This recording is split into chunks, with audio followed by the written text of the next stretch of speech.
Muy buenos días, muy buenas tardes o muy buenas noches, dependiendo de cuándo nos vean y desde dónde nos estén viendo. Yo soy profesor, soy Javier Madrigal, llevo 35 años dedicados a la educación, los primeros años en primaria y ahora desde hace 6 años dedicado a dar clases en la universidad. Comencé en la Facultad de Psicopedagogía y hace unos 3 años pues me pasaron a la Facultad de Humanidades, donde daba pensamiento lógico y donde estaba dando también la materia de lenguaje. Y precisamente eso, de la materia de lenguaje, es de la que querría hablarles en estos minutos y dedicar un tiempo a poder ver qué actividad se nos había ocurrido para ver cómo conseguir que nuestros estudiantes pusieran en práctica lo que aprendían en el día a día. Estos son algunos de nuestros alumnos en el campus de la facultad, con la actividad que vamos a ir comentando ahora mismo, ¿no? Nos habíamos planteado si tener clases teóricas o no tener clases teóricas. Creemos que sí, que había que tener clases teóricas al sistema tradicional, pero que había que ponerle un poquito más, ¿no?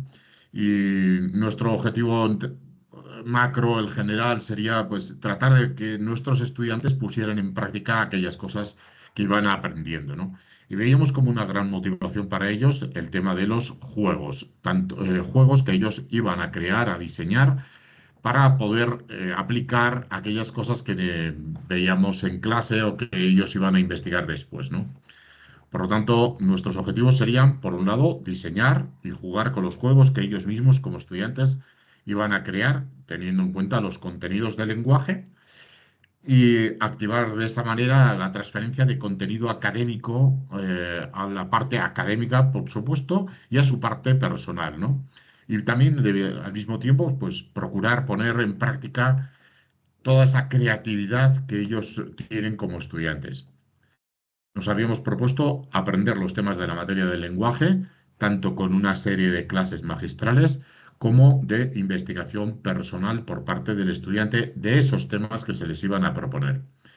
Aprender de una forma práctica y sobre todo de una manera colaborativa con otros compañeros, que no fuera simplemente sentarse a estudiar cada uno por su cuenta. También nos habíamos propuesto que el trabajo no solamente debiera ser mostrado al profesor para que le califique, le ponga una nota y seguir con el proceso educativo, sino que vemos que una gran motivación para nuestros estudiantes era también ese trabajo que ellos realizaban, que lo van a realizar además en grupos de trabajo de forma colaborativa, sino que además se lo mostraran también ese trabajo al resto de compañeros de la universidad, incluso que se lo pudiera mostrar también a sus familias. Y luego lo que nos movía entre todas las cosas era pues tratar de poner en práctica todo aquello que habían aprendido en la materia de lenguaje o que ellos habían estado investigando dentro de esos temas que se les proponían en el lenguaje para llevarlo a la vida académica y llevarlo también a su vida cotidiana.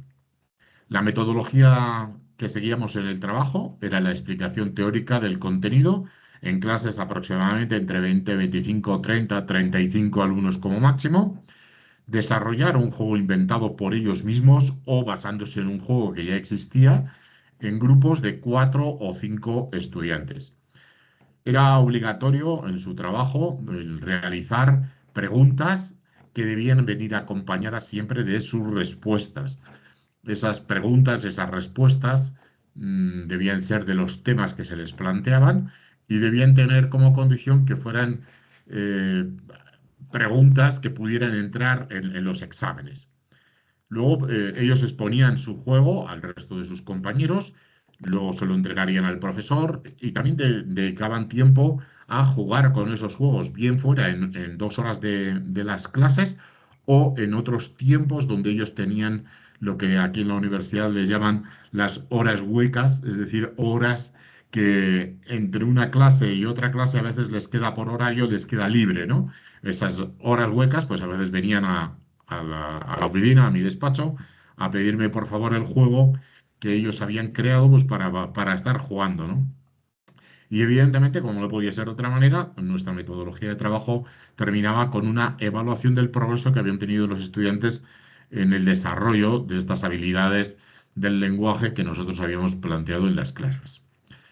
Clases teóricas magistrales e investigación personal, le habíamos titulado a esta parte. Eh, Bien, antes de nada, pues insistirles, ¿no? Que no hay nada inventado, nada creado, no hay nada nuevo bajo el sol. Yo creo que casi todas las actividades o las cosas que nosotros hemos propuesto son cosas que ya otros profesores o profesoras pues, han puesto ya en práctica en sus respectivos lugares de trabajo, ¿no? Aquí se trataba de animarles mucho a los estudiantes a que el aprendizaje tenía que servir para algo, que no fuera simplemente estar haciendo actividades o estar escuchando a un profesor para rendir un examen y se acabó el tema, ¿no? ¿De acuerdo? Muy bien. Volvemos entonces a la presentación de PowerPoint que teníamos y nada, vamos a ver un poquito cómo se desarrollaba todo este tema, ¿no? Las clases teóricas magistrales de los temas, pues nosotros les íbamos a plantear para los 2 primeros meses de clase en la universidad 3 temas. Un tema se titulaba, lo hemos titulado Las malditas tildes, empezaba con una clase magistral y después los alumnos hacían su investigación personal. El segundo tema que íbamos a trabajar eran los signos de puntuación, los grandes ignorados, y que llevaba la misma dinámica, la clase magistral y luego investigación personal posterior. Hay que saber también que estos alumnos, estos estudiantes que teníamos, son los del primer año de universidad. Entonces, en el primer tema, pues vas a poner un poquito la carga de exigencia que tú quieres, o que esperas. Les ayudamos a centrar los temas y los subtemas que se ven dentro de cada uno de esos temas. Y evidentemente el tema importante es la exigencia, la profundidad con la que vamos a tratar cada uno de estos temas, ¿no? Y el tercer tema que queríamos ver con ellos era la sala de las torturas, las normas APA, séptima edición. En este tema se empieza haciendo una investigación personal, se introduce el tema simplemente como la necesidad que tenemos en la universidad de utilizar una serie de normas a la hora de presentar nuestros trabajos, en nuestra universidad en concreto utilizamos las normas APA séptima edición, como en otros muchos lugares académicos, y entonces se les animaba algunos habían oído en el colegio algo sobre el tema de las normas APA, en algunos colegios les habían pedido, exigido de alguna manera utilizar algunas de estas normas, ¿no? Entonces ahora lo que se trataba era de hacer un análisis, un estudio de esas normas APA, ver qué normas había a la hora de presentar sus propios trabajos, ¿no? Tanto para los trabajos académicos como para posteriormente en el trabajo de fin de carrera, pues el que pudieran utilizar todas estas normas. Ellos investigaban primero durante aproximadamente entre 7 y 9 días, 10 días, ellos investigaban sobre el tema y después se tenía la clase magistral preparada por el profesor.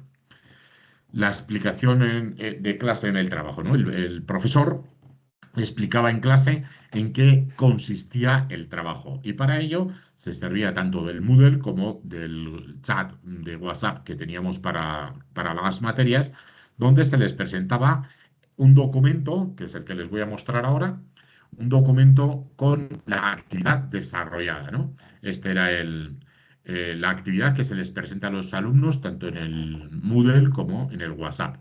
Entonces aquí tienen eh, todos los temas que el profesor quería destacar, ¿no? Donde los alumnos se les explicaba en clase, como hemos dicho, se les explicaba, pero además se les manda el documento para que luego pudieran acudir a él para saber exactamente qué es lo que les pedía el profesor, ¿no? El trabajo iba a ser evaluado sobre 20 puntos, ya lo sabían los estudiantes, se les daba los objetivos de trabajo, los que se perseguían con este trabajo, esta actividad que ellos tenían que hacer, se les daba también los criterios de evaluación y se les daban las especificaciones que debía tener todo el trabajo, ¿no? Así como las fechas de entrega de cada uno de los grupos o paralelos donde ellos tenían que presentar el trabajo. Los estudiantes van a hacer sus propios grupos, eran grupos de 4 o 5 personas. Sí es verdad que a veces tenemos a estudiantes en la universidad que están trabajando y al mismo tiempo están estudiando. Y entonces con ese tipo de estudiantes pues se negociaba con ellos, se hablaba, pues a veces tenían que hacer el trabajo por la imposibilidad que tenían de reunirse con el resto de compañeros, pues lo hacían ellos solos, pero la exigencia era la misma que si fueran grupos de 4 o de 5. Cuando los grupos son de 4 o de 5, pues ellos organizaban su trabajo, investigaban sobre el tema, cada uno se repartía la parte del tema que quería investigar, se distribuían tareas de quién realizaba el tablero, quiénes preparaban las instrucciones, las preguntas, las respuestas, los temas que iban a tocar cada uno de ellos, se reunían, vienen horas en esas horas huecas que hemos dicho antes, o después de terminada la jornada en la universidad. También podían reunir en los fines de semana o se reunían en sus casas o a veces en una cafetería y modificaban lo que tuvieran que modificar de la actividad que entre todos estuvieran preparando, ¿no? El trabajo se debía entregar después de 15 días. Todos los integrantes de cada grupo, antes de entregar, tenían que haber revisado todo el trabajo que habían hecho sus compañeros y tratar de descubrir los errores para perfeccionar el trabajo. Aquí el objetivo era que todos supieran de todo. Entonces, a la hora de exponer su trabajo, no iban a llevar ellos el orden, el turno para exposición, sino que el profesor, en este caso yo, ¿no? Pues era el que yo les decía quién empezaba, quién continuaba y cuándo continuaban exponiendo. De esa manera obligaba a todos los estudiantes a saberse absolutamente todo en la presentación. Y al entregar el trabajo, pues los alumnos les hacía una foto con su trabajo, el trabajo que ellos habían realizado, ¿no? Este juego, como ya hemos comentado antes, se trataba también de llevarlo a la práctica y entonces los propios estudiantes, después de de haberles explicado a sus compañeros en qué consistía el juego, pues dedicábamos un día de clase, 2 horas de clase, a estar jugando y a veces, después del tiempo de clase, pues me pedían otra vez el juego en otros momentos, en esas horas huecas pues para seguir jugando, ¿no? Y al tiempo que ellos estaban jugando, estaban repasando la materia, porque después tendrían el examen, la evaluación, ¿no? Muy bien, habíamos comentado que evidentemente todo proceso tenía que llevar aparejada una evaluación y esta evaluación era, en principio, los estudiantes eran evaluados de la forma tradicional, venían a clase, el profesor había preparado un cuestionario, o bien podía ser con preguntas de elección múltiple, de verdadero y falso, de completar, de rellenar, evaluación tradicional. Luego lo estudiado se exigía a los estudiantes, como yo les daba 2 materias en principio, pues tanto en la materia de lenguaje como la de pensamiento lógico, les exigía que a partir del momento que se habían trabajado estos temas, ellos debían cuidar la ortografía en concreto, porque eran temas de ortografía lo que habíamos trabajado, tenían que cuidar toda la ortografía en todos sus trabajos escritos, incluidos también en los exámenes, ¿no? Y luego veíamos como un reto que nos habíamos propuesto era que una vez que los profesores que dábamos la materia de lenguaje les dijéramos al resto de profesores que ya habíamos dado el tema de las malditas tildes o de los signos de puntuación, esos grandes ignorados, o de las normas APA, a partir de, ya les digo, dos meses aproximadamente, pues ya les decíamos a los profesores, oye, ya se ha dado el tema, se les ha evaluado y a partir de ahora pues se les empezaba a exigir también en los trabajos académicos que los alumnos iban haciendo desde el primer semestre, pues se les iban exigiendo el cuidado y el respeto por esas normas de ortografía, de sintaxis o las normas APA, ¿no? ¿Qué resultados hemos observado? Bueno, pues los estudiantes muestran mucho más interés por aprender de esos temas, empiezan un poquito con la ilusión de empezar la universidad, ¿no? Y al mismo tiempo un poco decir, oye, esto parece como repaso de la escuela o del colegio, y bueno, pues que hay una mayor profundidad. Y claro, pues al tener que preparar ellos sus propios juegos con sus propias preguntas, las propias respuestas, pues les motivaba a ellos porque sabían que además de esas preguntas que ellos hacían, por eso se les exige también la respuesta para que fuera acertada, De esas preguntas, el profesor iba a elegir a la hora de preparar esa evaluación que hemos dicho tradicional, elegía muchas preguntas, salían de los juegos que ellos mismos se habían generado. Y luego los estudiantes se muestran mucho más críticos con los errores, errores que encuentran a veces en los libros, en las vallas publicitarias, en los rótulos de las tiendas, en los escritos de sus compañeros, incluso de sus propios profesores, que te equivocabas al escribir en la pizarra, pues ellos te iban corrigiendo, ¿no? Y muchas veces pues nos enviaban, ¿no?, las fotos de esos errores que decían, profe, ¿cómo puede ser? Fíjese, después de todo lo que hemos aprendido, ¿no? Y luego, pues, recordábamos cómo meses o incluso a veces años después de haber puesto ya en práctica esta actividad, los alumnos recordaban esas clases que se les había dado porque habían tenido que ponerlo en práctica y ellos mismos reconocían que habían experimentado una gran mejora a nivel ortográfico en sus trabajos, ¿no? Incluso recuerdo que una estudiante de psicopedagogía en concreto, pues me llamaba después de haber salido de la universidad, pues para decirme, oye, profe, ¿a qué no sabes por qué me han contratado, ¿no? Y decía, bueno, pues porque eres psicopedagoga, ¿no?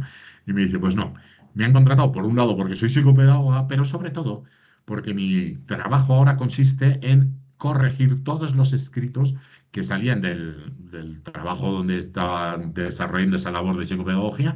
Dice, todo lo que se va a entregar a los padres, a los tutores, a los representantes legales o al mismo interesado, ¿no? Si era un adulto que tenía problemas de aprendizaje, pues todo lo que se les iba a entregar tenía que haber pasado primero por esta antigua alumna de la universidad, pues porque ella era la que se encargaba de hacer toda la revisión ortográfica, sintáctica, de todo ese trabajo, ¿no?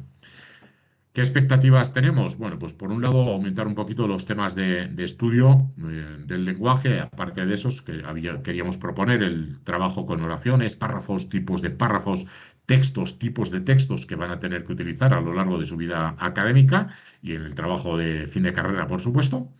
El aprovechar el uso de esas TICs, de la inteligencia artificial, de esas APPs que nos ayudan o nos pueden facilitar el uso del contenido del lenguaje, aprovechando también esas herramientas digitales. Y luego, pues especialmente con los alumnos de psicopedagogía, pues el tratar de desarrollar programas de vinculación encaminados a la mejora de la lectura y de la escritura en estudiantes de etapa escolar. Y bueno, esto ha sido todo. Espero que hayan disfrutado, que les sirva, que les pueda mostrar algún ejemplo, pues para sus propios trabajos.